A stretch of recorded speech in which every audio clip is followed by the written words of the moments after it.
Doctor stock కార్యక్రమానికి తిరిగి స్వాగతం.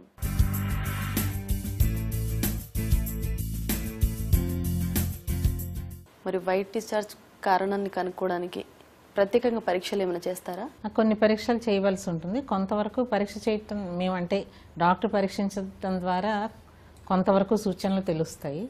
ఆ తర్వాత మిగిలిన ప్రత్యేకమైన పరీక్షలు ఏమిటంటే వెట్ మౌంట్ అంటారు.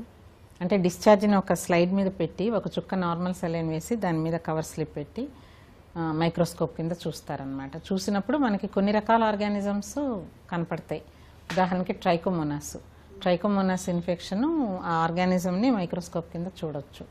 మరి ఈస్ట్ ఇన్ఫెక్షన్ అని కనుక అనుమానం వస్తే పొటాషియం హైడ్రాక్సైడ్ అని అది ఒక డ్రాప్ వేస్తారు. అది వేసి చూస్తే కనుక మనకి ఆ ఫంగస్ యొక్క టిపికల్ ప్యాటర్న్ మైక్రోస్కోప్లో కనపడుతుంది. హైఫే అంటారు. అవన్నీ కనపడతాయి అన్నమాట. తర్వాత కల్చర్ టెస్ట్ అంటే ఏ బ్యాక్టీరియా, క్లైమీడియా ఉందా లేకపోతే బ్యాక్టీరియల్ వెజనోసిస్లో మిగతా బ్యాక్టీరియా ఉన్నాయా, ఇవన్నీ తెలుసుకోవటానికి మనం ఈ టెస్ట్లు కూడా చేసి చూసుకోవాలన్న కల్చర్ టెస్ట్. కల్చర్లో కొంతవరకు మనకు తెలుస్తుంది. మరి ఇంకొక టెస్ట్ ప్యాప్స్మియర్. గర్భాశయ ద్వారానికి కనుక ఇన్ఫెక్షన్ ఉన్నా దానివల్ల ఇరోషను, గర్భాశయ ద్వారానికి ఇన్ఫెక్షను, ప్రీ క్యాన్సర్ అటువంటి ఉంటే ప్యాప్స్మియర్ టెస్ట్ దాని ద్వారా తెలుస్తుంది. కొన్ని రకాల ఇన్ఫెక్షన్స్ కూడా ప్యాప్స్మియర్లో తెలుస్తాయి. ఇవన్నీ కూడా మనం ప్రత్యేకంగా చేసి చూసే పరీక్షలు అన్నమాట. తర్వాత ఒకవేళ ఈ ఇన్ఫెక్షన్ అనేది సెక్స్ ద్వారా సంక్రమించింది అని అనుమానం వచ్చినప్పుడు భార్యతో పాటు భర్తకు కూడా పరీక్షలు చేసి చూడాలి. తర్వాత ఈ సెక్షువల్లీ ట్రాన్స్మిటెడ్ డిసీజెస్ ప్యానెల్ అని ఒకటి ఉంటుంది. వాటన్నిటి కొరకు కూడా పరీక్షలన్నీ చేసి చూడాల్సి ఉంటుంది. ఇన్ని రకాల ఇన్ఫెక్షన్స్ గురించి చెప్పారు కదా, మరి వీటి చికిత్స విధానాలు ఏ విధంగా ఉంటాయి? అందుకే మనకి ముందు ఫలానా కారణం వలన ఈ వైట్ డిశ్చార్జ్ వస్తుంది అని తెలిస్తే కారణం బట్టి చికిత్స చేయాల్సి ఉంటుంది. ఉదాహరణకి ట్రైకోమోనాస్ అని చెప్పుకున్నాం. ఆ ట్రైకోమోనాస్ ఇన్ఫెక్షన్ అంటే మెట్రోనిడజాల్ అనే మందు ఇస్తాం. అయితే ఇది భార్యాభర్తలు ఇద్దరికీ కూడా ఇవ్వాల్సిందే తప్పనిసరిగా. అలాగే నెక్స్ట్ ఈస్ట్ ఇన్ఫెక్షన్ అని చెప్పుకున్నాం, ఫంగల్ ఇన్ఫెక్షన్ అనమాట. ఈ ఫంగల్ ఇన్ఫెక్షన్ ఉన్న వారికి ఇమిడజాల్ అనే మందు ఇస్తారు. ఈ మాత్రలు మామూలుగా ఇమిడజాల్ వెజైనల్ టాబ్లెట్స్ రూపంలో కానీ 3 రోజుల నుండి 7 రోజుల వరకు కోర్సు వాడాల్సి ఉంటుంది. తర్వాత చర్మం మీద అప్లై చేసే ఆయింట్మెంట్ రూపంలో కూడా, అంటే బయట పక్క దురద ఎక్కువగా కనుకుంటే చర్మం మీద ఇమిడజాల్ ఆయింట్మెంట్స్ కూడా వాడతారు. ఇంకా దీర్ఘకాలికంగా ఉండి సమస్య వేధిస్తూ ఉంటే కనుక ఓరల్ ఇమిడజాల్స్ కూడా వాడతారనమాట. కీటోకోనజాల్, ఇట్రోకోనజాల్ ఇటువంటి మందులన్నీ ఉంటాయి. ఈ మందులు వాడడం ద్వారా ఫంగల్ ఇన్ఫెక్షన్కి చికిత్స చేస్తారు. బ్యాక్టీరియల్ వెజైనోసిస్ ఉన్న స్త్రీలకు కూడా మెట్రోనిడజాల్ ముఖ్యంగా ఇస్తారు. ఈ మెట్రోనిడజాల్ మాత్రల రూపంలో, తర్వాత లోపలికి జెల్ రూపంలో కూడా ఇస్తారు. క్లిండామైసిన్ అని ఉంటుంది, దాన్ని కూడా వెజైనల్ క్రీమ్ రూపంలో ఇస్తారు.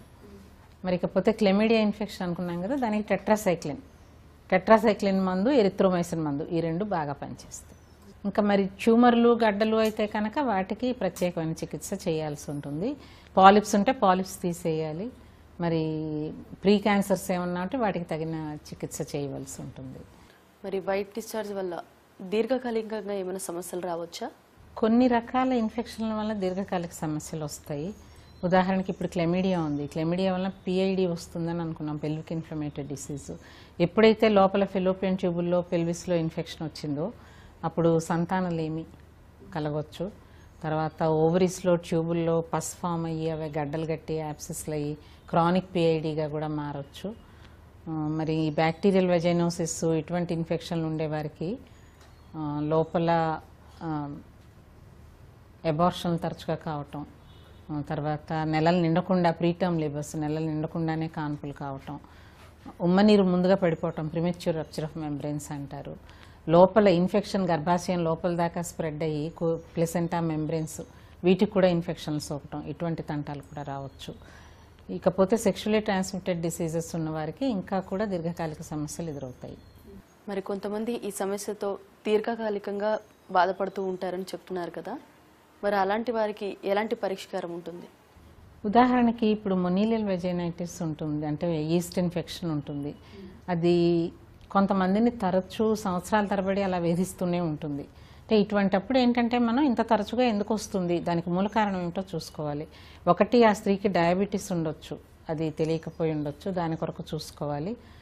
రెండోది ఇమ్యూనో డెఫిషియన్సీ ఉన్న వారికి కూడా, అంటే వేరే ఇన్ఫెక్షన్లు, హెచ్ఐవి ఇటువంటివి, లేదా అసలు జనరల్గా ఇమ్యూనిటీ తక్కువగా ఉంటే ఇటువంటి వారికి కూడా తరచూ రావచ్చు. మూడవది, భర్త నుండి ఈ మొక్కతే చికిత్స తీసుకుంటే, భర్త చికిత్స తీసుకోకపోతే భర్త నుండి ఈమెకి తరచూ వస్తూ ఉండొచ్చు. ఈమె చికిత్స తీసుకున్న తర్వాత మళ్ళీ జరిగిన కలయికలో మళ్ళీ తిరిగి రావచ్చు అన్నమాట. అందుకని అస్తమానం వస్తున్న ఇన్ఫెక్షన్స్కి భర్తను కూడా తప్పనిసరిగా పరీక్ష చేసి చూడాలి. మరి అవసరమైతే భర్తకు కూడా చికిత్స చేయాల్సి ఉంటుంది. ఇద్దరు చికిత్స తీసుకుంటే తప్ప ఇది తగ్గే అవకాశం ఉండదు. కాకపోతే కొన్ని ఆర్గానిజమ్స్ రెసిస్టెంట్గా ఉంటాయి. ఈ ఈస్ట్ ఇన్ఫెక్షన్స్లో కొన్ని రకాలవి ప్రత్యేకంగా మామూలు ఒక్క కోర్సుకి అట్లా తగ్గవు అన్నమాట. ఇటువంటప్పుడు ఈ ఫంగల్ ఇన్ఫెక్షన్స్కి దీర్ఘకాలికంగా చికిత్స చేస్తారు. దాదాపు 5-6 నెలల పాటు ఈ మందులు పూర్తిగా తగ్గిపోయే వరకు వాడాల్సి ఉంటుంది. పోతే ఇంకా మామూలుగా ఏంటంటే జీవనశైలి, పరిశుభ్రత చక్కగా పాటించటం, మరి ఇన్ఫెక్షన్ ఏదైనా అనుమానం వస్తే వెంటనే డాక్టర్కి చూపించుకోవటం, మరి పిల్లలు అవసరం లేనప్పుడల్లా కాండోమ్ అనేది వాడటం చాలా మంచి పద్ధతి. ఎందుకంటే దాని ద్వారా ఒకరి నుండి ఒకరికి ఇన్ఫెక్షన్స్ సంక్రమించకుండా ఉంటాయి. తర్వాత జీవనశైలి అన్నప్పుడు జీవితంలో ఒకే భాగస్వామిని కలిగి ఉండటం, ఇటువంటివన్నీ కూడా ప్రొటెక్ట్ చేస్తాయి తరచూ ఇన్ఫెక్షన్స్ అవి రాకుండా. మరి ఆహారంలో కూడా ఇమ్యూనిటీ పెరగటానికి, వ్యాధి నిరోధక శక్తిని పెంపొందించడానికి కూరగాయలు, ఆకుకూరలు, పళ్ళు ఇటువంటివి తీసుకోవటం, క్రమబద్ధంగా వ్యాయామం చేయటం, ఇవన్నీ కూడా మన ఇమ్యూనిటీని పెంచుతాయి అన్నమాట. ఈ రకమైన జాగ్రత్తలు తీసుకుంటే ఎప్పుడైనా హెల్త్ బాగుంటుంది. Thank you so much doctor గారు. మా సివిఆర్ హెల్త్ ప్రేక్షకులకు స్త్రీలలో వచ్చే వైట్ డిశ్చార్జ్ సమస్యల గురించి, అందులో ఉండే కాంప్లికేషన్స్ గురించి, తీసుకోవాల్సిన జాగ్రత్తల గురించి, చికిత్సా విధానాల గురించి చాలా చక్కగా వివరించారండి. Thank you so much.